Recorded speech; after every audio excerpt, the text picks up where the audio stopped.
प्यारे दोस्तों नमस्कार। आप सबका हार्दिक अभिवादन और सुस्वागत। दोस्तों आज हम हिंदी साहित्य के प्रसिद्ध कवि आलोक धनवा की प्रसिद्ध कविता पतंग का सरलार्थ पढ़ेंगे। पतंग जो कविता है वो एक लंबी कविता है और आरोह नामक पुस्तक में उसका तीसरा अंश संकलित किया गया है। दुनिया रोज बनती है काव्य संग्रह से ये संकलित की गई है। तो दोस्तों थोड़ा सा परिचय पढ़ लेते हैं पहले आलोक धनवा जी के बारे में और उसके बाद कविता का सरलार्थ पढ़ेंगे। थोड़ा धैर्य बनाकर रखिएगा।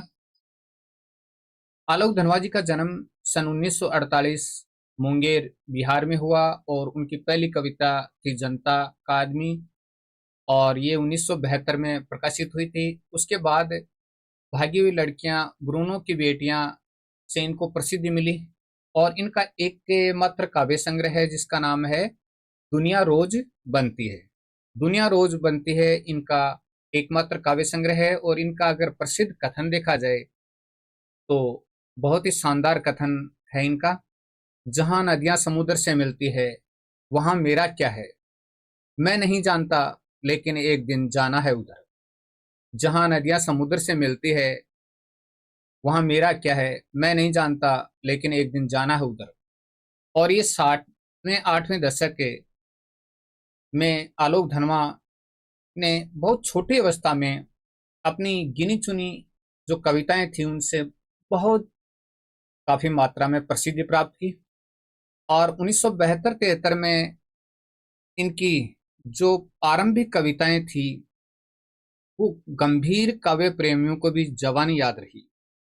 आलोचकों का तो मानना है कि उनकी कविताओं ने हिंदी कवियों और कविताओं को कितना प्रभावित किया इसका मूल्यांकन अभी तक ठीक से हुआ नहीं है।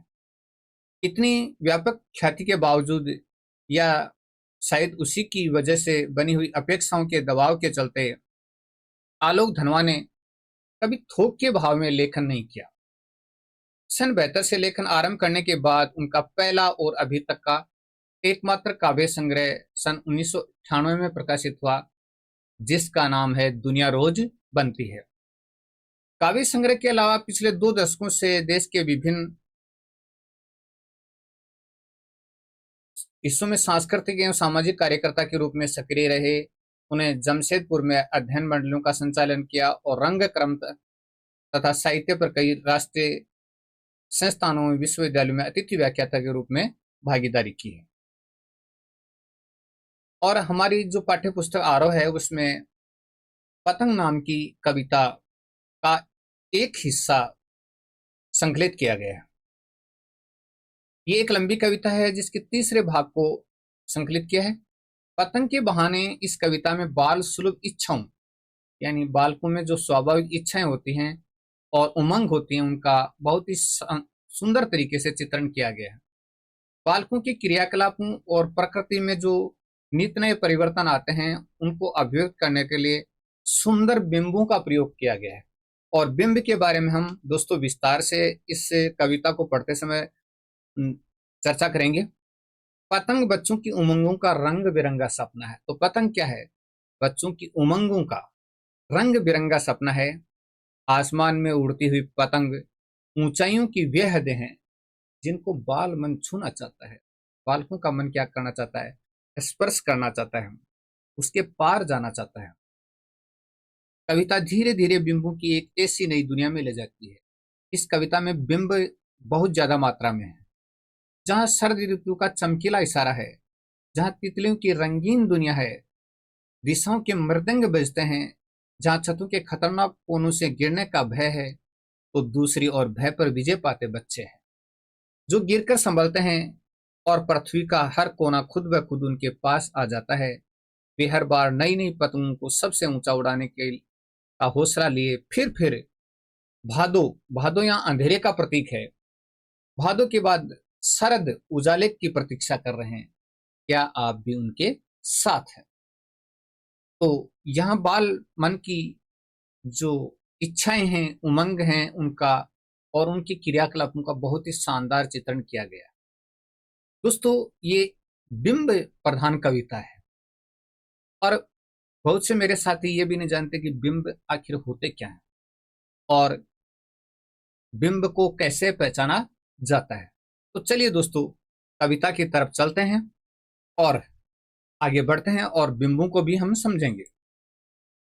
पतंग आलोक धनवा की कविता है, कविता का तीसरा संकलित है और दुनिया रोज बनती है काव्य संग्रह से इसको संकलित किया गया है। पतंग आलोक धनवा की कविता, कविता का तीसरा अंश संकलित है, दुनिया रोज बनती है काव्य संग्रह से संकलित है और ये आलोक धनवा जी का एकमात्र काव्य संग्रह है। ठीक है। सबसे तेज बौछारें गई, भादो गया सवेरा हुआ। सबसे तेज बौछारें यानी वर्षा काल बीत चुका है, भादवा का जो महीना होता है उसके बाद वर्षा ऋतु एक तरह से समाप्त सी हो जाती है और यहाँ भादो है अंधकार। तो अंधकार मिट चुका है और सवेरा हो चुका है, यानी बरसात के बाद, यानी चारों तरफ उजाला ही उजाला हो चुका है, चारों तरफ चमक ही चमक बिखर चुकी है। आप जानते हैं कि बरसात होने के बाद सब कुछ एकदम चमकीला हो जाता है, आसमान भी स्वच्छ हो जाता है, धरती भी स्वच्छ हो जाती है, सब कुछ स्वच्छ हो जाता है और अंधेरा छट जाता है। बादलों का जो अंधेरा है वो क्या होता है, छट जाता है। तो सबसे तेज बौछारें गई, तो बौछारें चली गई हैं, वर्षा ऋतु चली गई है और भादवा का जो वर्षा ऋतु का अंधकार है वो भी जा चुका है, अब सवेरा हो गया है। अब यहां पर बिंब देखिएगा, खरगोश की आंखों जैसा लाल सवेरा, खरगोश की आंखों जैसा लाल सवेरा। तो सवेरा कैसा हुआ है, खरगोश की आंखों जैसा लाल सवेरा है। अब आपके सामने एक छोटा सा चित्र दिख रहा है, उसमें खरगोश की आंखें दिख रही हैं और खरगोश की आंखें कैसी हैं, लालिमा से युक्त है, लाल लाल आंखें हैं। तो सवेरा कैसा है, लालिमा से युक्त है। आप जब सुबह का सूर्य देखोगे, वर्तमान में अब भी शरतकाल ही चल रहा है, तो आप देखोगे कि लालिमा लिए हुए होता है, आसमान में चारों तरफ लालिमा होती है और वो लालिमा किस प्रकार की होती है, खरगोश की आंखों जैसा लाल सवेरा। अब दोस्तों यहां पर खरगोश क्या है, खरगोश की आंखें क्या है, बिंब है।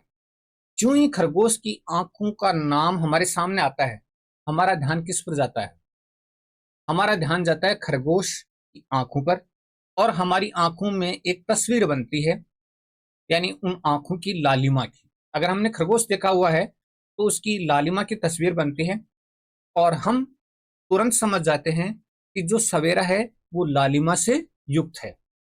अब बिंब उसको कहते हैं कि किसी शब्द को बोला जाए और उस शब्द के आधार पर हमारे दिमाग में एक तस्वीर बने, एक चित्र बने, उसको कहते हैं दोस्तों बिंब। यानी खरगोश की आंखों का नाम आते ही हमारे सामने एक चित्र सा बना, एक बिंब बना और वो बिंब ये कह रहा था कि उसकी आंखें लाल लाल होती हैं और लालिमा से युक्त होती हैं और वैसा ही क्या है, सवेरा है। तो ये यहां पर क्या है, बिंब है। ठीक है ना। बिंब कहते हैं कि कोई बात कहने पर हमारे दिमाग में एक मानसिक तस्वीर बनती है, उसको क्या कहते हैं, बिंब कहते हैं। यानी हम बात करते करते कोई चर्चा कर रहे हैं, बात कर रहे हैं, तो हमारे सामने एक तस्वीर बनती है दिमाग में, तो वो बिंब होता है। तो खरगोश की आंखों जैसा लाल सवेरा, तो सवेरा कैसा है, यानी खरगोश की आंखें जैसे लाल लाल होती हैं, उस तरह का वो क्या है, सवेरा है, यानी लालिमा लिए हुए है। शरद आया पुलों को पार करते हुए, और शरद काल है वो किसको पार करते हुए आया है, पुलों को पार करते हुए आया है। यानी चारों तरफ शरद का प्रकाश फैल गया है, उजाला फैल गया है, यानी भादों का जो अंधकार है वो मिट चुका है और चारों तरफ उजाला फैल गया है। नदियां भी साफ हो गई, रास्ते भी साफ हो गए, आसमान भी साफ हो गया, पुल भी साफ हो गया, सब कुछ साफ हो गया, यानी सारे स्वच्छ एकदम, यानी पवित्र कल हो गए।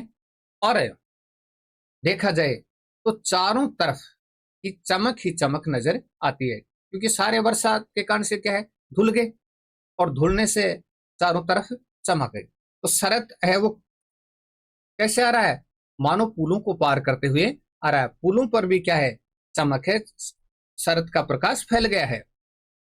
अपनी नई चमकीली साइकिल तेज चलाते हुए, और यहां फिर क्या है, शरद है, उसके साथ एक प्रतीक जो बिंब जोड़ दिया है कि नई चमकीली साइकिल, नई साइकिल जैसे चमकती है वैसे चारों तरफ चमक ही चमक है। पुल भी चमक रहे हैं, गलियां भी चमक रही हैं, आसमान भी चमक रहा है, चारों तरफ क्या है, एकदम क्या है, शुद्धता स्वच्छता छाई हुई है। आप जानते हो बरसात के बाद आसमान कितना स्वच्छ हो जाता है, गलियां भी साफ स्वच्छ हो जाती हैं, सब पेड़ पौधे सब कुछ क्या है, एकदम साफ हो जाते हैं। तो चमकीली साइकिल, जैसे चमकीली साइकिल क्या है, यानी पुरानी हो जाने पर तो उस पर धूल मिट्टी जम जाती है, लेकिन नई चमकीली साइकिल तेज चलाते हुए, यानी तेज गति से वो शरत काल है वो आ रहा है, यानी शरद ऋतु आ रही है। घंटी बजाते हुए जोर जोर से, यानी जोर जोर से क्या कर रहा है, घंटी बजाते हुए।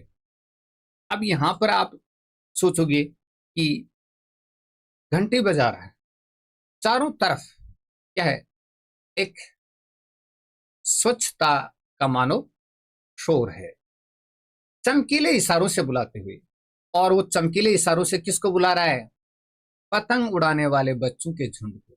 जो बच्चे पतंग उड़ाने में मस्त हैं, उनके झुंड को वो क्या करता है, आकर्षित करता है, बच्चों को अपनी तरफ आकर्षित करता है। यानी प्रकृति में होने वाला जो परिवर्तन है, प्रकृति में जो बदलाव होता है, प्रकृति में जो सुंदरता छाती है, वो पतंग उड़ाने वाले बच्चों को मानो इशारों से क्या कर रही हो, बुला रही हो, अपनी तरफ क्या कर रही है, आकर्षित कर रही है।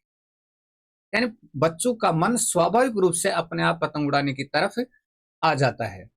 पतंग उड़ाने वाले बच्चों के झुंड को चमकीले इशारों से बुलाते हुए और आकाश को इतना मुलायम बनाते हुए, और आप देखते हो कि शरत काल का आकाश इतना मुलायम हो जाता है, इतना पवित्र लगता है, इतना सुंदर लगता है, यानी कोमल बनाते हुए कि पतंग भी ऊपर उड़ चुके, पतंग भी ऊपर उड़ चुके, मतलब उसमें धूल धुआं कचरा कुछ भी नहीं रहता है, एकदम मुलायम और सुंदर स्वच्छ आसमान दिखता है। और ऐसा लगता है कि बहुत ही मुलायम है, कोमल है, कि पतंग भी ऊपर उड़ सके, कि पतंग भी क्या है, ऊपर उड़ सके। ठीक है, दुनिया की सबसे हल्की और रंगीन चीज उड़ सके, कि दुनिया की सबसे हल्की और रंगीन चीज क्या है, उड़ सके। यानी हल्की और रंगीन चीज किसको कहा है, पतंग को कहा है, कि हल्की और रंगीन चीज भी क्या कर सके, उड़ सकती है। इतना कोमल और मुलायम आसमान बन गया है, यानी स्वच्छ है, निर्मल है, और एक तरह से प्रदूषण रहित हो गया, यानी सब कुछ धुल चुका है, और उसकी चमक अपने आप में अलग है, उसकी आभा अलग है, प्रकृति में बहुत परिवर्तन हो चुका है। दुनिया का सबसे पतला कागज उड़ सके, दुनिया का सबसे पतला कागज किसको कहा गया है, पतंग को कहा गया है, कि पतंग रूपी दुनिया का सबसे पतला कागज भी क्या है, उड़ सकता है। इतना आसमान भी क्या है, मुलायम लगता है, कोमल लगता है, कि शुरू हो सके सीटियों और किलकारियों और तितलियों की इतनी नाजुक दुनिया, कि शुरू हो सके सीटियों किलकारियों और तितलियों की नाजुक दुनिया। तो बच्चे जब पतंग उड़ाते हैं तो सीटियां बजाते हैं, किलकारियां करते हैं, और आनंदित होकर के वो आवाजें निकालते हैं, कि शुरू हो सके सीटियां किलकारियां। तो पतंग आप लोगों के सामने दिख रही है, तो पतंग है वो उड़ सके और शुरू हो सके सीटियों किलकारियों तितलियों की इतनी नाजुक दुनिया। और इस मौसम में आप लोग देखोगे, शरत काल के प्रारंभ होते ही रंग बिरंगी तितलियां पेड़ पौधों पर नजर आने लग जाती है। तो तितलियों की भी शानदार दुनिया उस समय बन जाती है, और एक तरह से यानी बच्चों को भी तितलियों के समान नाजुक और कोमल कहा है। जन्म से ही वे अपने साथ लाते हैं कपास, जन्म से ही वे अपने साथ लाते हैं कपास। कपास जैसे मुलायम कोमल होता है, वैसे बच्चे भी मुलायम और कोमल होते हैं। उनकी कोमलता और जो मुलायमता है उसकी तुलना कवि ने कपास से की कि जन्म से ही वो क्या लाते हैं, अपने साथ कपास लाते हैं। कहने का मतलब है कि वो जन्म से कोमल और मुलायम होते हैं। पृथ्वी घूमती हुई आती है उनके बेचैन पैरों के पास। धरती भी मानो घूमती हुई उनके बेचैन पैरों के पास आती है। यानी वो धरती पर क्या करते हैं, दौड़ लगाते हैं। तो ऐसा लगता है कि मानो धरती खुद उनके बेचैन पैरों के पास आ रही है। तो बच्चे जब पतंग उड़ाते हैं तो खूब दौड़ लगाते हैं तो ऐसा लगता है मानो पृथ्वी घूम रही है और वो उनके व्याकुल पैरों के पास खुद खींची चली आ रही है। जब ये दौड़ते हैं बेसुध छतों को भी नरम बनाते हुए, जब ये दौड़ते हैं तो छतों को भी क्या कर देते हैं, नरम बना देते हैं। यानी दौड़ते हैं तो उनकी जो छतों की कठोरता है उनका एहसास भी उनको होता नहीं है। यानी इस बात का एहसास भी नहीं होता कि छत कठोर है, उनकी एड़ियों में चुभती हैं, लेकिन फिर भी वो अपनी जो तन्मयता के साथ दौड़ते रहते हैं। और ऐसा लगता है मानो छतें क्या हो गई हैं, उनके दौड़ने से नरम हो गई हैं। और दौड़ते हैं तब क्या होता है, दिशाओं को मृदंग की तरह बजाते हुए। यानी मृदंग आपके सामने ये चित्र दिख रहा है, ढोलक जो दोनों तरफ से बजाया जाता है, ऐसा ढोलक होता है। तो जब दौड़ते हैं तो उनके पैरों से जो छतों पर आवाज आती है, ऐसा लगता है मानो वो दिशाओं को मृदंग की तरह क्या कर रहे हैं, बजा रहे हैं। ढोलक की तरह क्या कर रहे हैं, बजा रहे हैं। यानी बच्चे जब छतों पर दौड़ते हैं तो ऐसा लगता है मानो दिशाओं को, यानी सभी दिशाओं को क्या कर रहे हैं, ढोलक की तरह बजा रहे हैं। जब वे पेंग भरते हुए चले आते हैं, पेंग भरते हुए यानी लंबे कदम भरते हुए चले आते हैं, पेंग भरते हुए चले आते हैं, डाल की तरह लचीले वेग से, डाली की तरह लचीले वेग से, यानी बहुत कोमलता के साथ, बहुत कोमलता के साथ शरीर के लचीलेपन के साथ वे आते हैं। अक्सर यानी कभी कभार छतों के खतरनाक किनारों तक, यानी चलते चलते दौड़ते दौड़ते, यानी शरीर उनका इतना लचीला होता है कि छतों के खतरनाक किनारों तक भी आ जाते हैं। उस समय गिरने से बचाता है उन्हें, उस समय गिरने से बचाता उन्हें सिर्फ उनके ही रोमांचित शरीर का संगीत। इनका उनका जो रोमांचित शरीर है, रोमांच से युक्त जो शरीर है, यानी प्रसन्न चित्त जो शरीर है, उसका जो संगीत है वही उनको क्या करता है, गिरने से बचाता है। या फिर क्या है, पतंगों की धड़कती ऊंचाइयां उन्हें थाम लेती है। और या फिर उनको पतंग की जो धड़कती हुई ऊंचाइयां हैं वो उनको थाम लेती हैं, यानी गिरने से उनको बचाती हैं। कौन, दो चीजें, उनके इस शरीर का रोमांचित जो शरीर है उसका संगीत, और पतंगों की धड़कती हुई ऊंचाइयां उनको गिरने से क्या करती हैं, बचाती हैं। तो वो गिरते नहीं है, उनको गिरने से बचाने का कार्य कौन कर रही हैं, उनके रोमांचित शरीर का संगीत, यानी रोए रोए में जो संगीत है, रोमांचित यानी रोए खड़े होना। रोमांचित का अर्थ होता है रोए खड़े होना, यानी प्रसन्नता से उनके रोए खड़े हो जाते हैं और उनके शरीर से प्रत्येक रोए रोए से मानो एक संगीत निकल रहा हो, और वो संगीत उनको क्या करता है, गिरने से बचाता है। या फिर पतंगों की धड़कती हुई ऊंचाइयां उन्हें थाम लेती हैं और उनके शरीर में इतना डाल की तरह लचीलापन है कि गिरते गिरते भी वो बच जाते हैं। महज एक धागे के सहारे, महज एक धागे के सहारे पतंगों के साथ वे भी उड़ रहे हैं। कि धागे के सहारे पतंगों के साथ वे भी उड़ रहे हैं, इस पतंगों के साथ साथ वो भी क्या कर रहे हैं, उड़ रहे हैं। यानी उनका आनंद, उनकी प्रसन्नता, सब कुछ उड़ रहे हैं अपने रंध्रों के सहारे। यानी अपने जो रोमांचित क्षण है उनके सहारे क्या कर रहे हैं, उड़ रहे हैं। यानी अपनी प्रसन्नता के सहारे वो क्या कर रहे हैं, एक धागे के सहारे मानो वो भी उड़ रहे हैं। ऐसा एहसास लगता है मानो पतंग के साथ वो क्या कर रहे हैं, उड़ते हैं।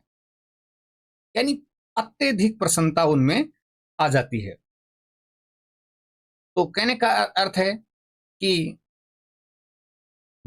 अपनी मस्त लय के कारण से पतंगों के साथ वो उड़ते रहते हैं। यानी ऐसा भाव उनमें होता है कि पतंग नहीं उड़ रहे हैं, बल्कि वो भी उसके साथ साथ ही उड़ रहे हैं। पतंग के साथ ही उनका हाव भाव चलता रहता है। रंधर, रंधर यानी शरीर का रोमांच।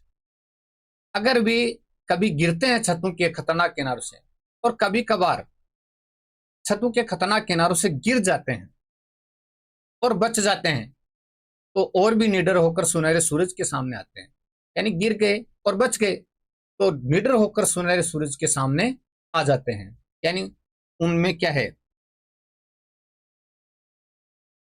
मन में जो डर है वो क्या हो जाता है, समाप्त हो जाता है। पूरा डर समाप्त हो जाता है और वो फिर पतंग उड़ाने लग जाते हैं। पृथ्वी और भी तेज घूमती हुई आती है उनके बेचैन पैरों के पास, और तब वो बहुत तेज गति से दौड़ लगाते हैं। ऐसा लगता है मानो धरती बेचैन होकर के उनके पैरों के पास आ रही है। तो निश्चित तौर पर इस कविता में बाल उनकी आकांक्षाओं, इच्छाओं और बदलती हुई प्रकृति का बहुत ही शानदार चित्रण किया गया है। और इसमें जो बिंब हैं वो बहुत ही शानदार हैं। खरगोश की आंखों जैसा लाल सवेरा, सरदाया पुलों को पार करते हुए, नई चमकीली साइकिल, आकाश को यानी इतना कोमल बनाना। तो यहाँ पर खरगोश की आंखें जो बिंब के रूप में सुबह के सूर्योदय की लालिमा को संकेत कर रही है, और शरत आया पुलों को पार करते हुए अंधकार के बाद प्रकाश की ओर इशारा किया गया है। चमकीली साइकिल में दृश्य बिंबों के द्वारा यानी मधुर उजाले और निश्चलता की ओर संकेत किया गया है। आकाश को मुलायम बनाने से निर्मलता, पवित्रता और स्वच्छता की तरफ संकेत किया गया है। पतंगों के साथ बच्चे भी उड़ रहे हैं, पतंगों के साथ साथ वे भी उड़ रहे हैं। पतंग जैसे जैसे आसमान में उड़ने लगती है, वैसे वैसे बच्चों का मन भी आसमान में उड़ने लगता है। पतंग तथा बच्चों के मन में क्या होता है, एक अटूट संबंध बन जाता है। पतंग की ऊंची उड़ान में बच्चे इतने मस्त हो जाते हैं कि वे भी मन से पतंग के साथ ही उड़ते रहते हैं। तो निश्चित तौर पर ये कविता बाल मन का बहुत ही सुंदर चित्रण करती है, और इसके साथ साथ पतंग उड़ाते समय बच्चों के मन में बहुत उत्साह भरा रहता है, और छतों पर दौड़ते समय भी उनको कठोरता का आभास नहीं होता है। मन पतंग के साथ उड़ता है और इस कारण से छत उनको कठोर नहीं लगती है। तो दोस्तों, इसमें सबसे बड़ी बात है बिंब। तो बिंब आपके सामने समझ गए आए तो समझ गए होंगे कि बिंब का मतलब होता है किसी भी शब्द के द्वारा, यानी हमारे दिमाग में जो चित्र बनता है वो बिंब होता है। और कोई वस्तु हमारे सामने रख दी जाए नमूने की, तो वो प्रतीक होता है। यानी जैसे उदाहरण के तौर पर मैं आपको दिखा दूं कि ये जो ढोलक है वो ढोलक नहीं है, ये उसका चित्र है और ये प्रतीक है, ये प्रतीक है। और यानी यहां पर बिंब बन गया मृदंग की तरह बजाते हुए, छतों को भी नरम बनाते हुए, दिशाओं को मृदंग की तरह बजाते हुए। तो मृदंग की तरह बजाते हुए अब हमारे सामने, मृदंग की तरह बजाते हुए तो हमारे दिमाग में ढोलक की आवाज आए कि इस तरह से, यानी छतें बजती हैं, तो वो होता है बिंब। तो जैसे ये है। इसके अलावा पतंग नहीं है, पतंग का प्रतीक है। और आप देख रहे हो कि खरगोश नहीं है, ये खरगोश का छाया चित्र और प्रतीक है। खरगोश नहीं है बल्कि ये प्रतीक है। लेकिन जो ही खरगोश की आंखों जैसा लाल सवेरा शब्द हमारे सामने आता है तो हमारे मस्तिष्क में एक चित्र बनता है लाल लाल आंखों का, खरगोश का, और फिर हम उससे तुलना करते हैं कि लाल सवेरा मतलब लालिमा से युक्त सवेरा। तो दोस्तों, ये कविता आपको समझ में आ गई होगी। और आलोक धनवा जी के बारे में अगर पूछा जाए तो इनका एकमात्र ही काव्य संग्रह है दुनिया रोज बनती है, और उसी में ये कविता संकलित है जिसका नाम है पतंग, और कविता का तीसरा अंश यहाँ पर प्रस्तुत किया गया है। बहुत बहुत धन्यवाद।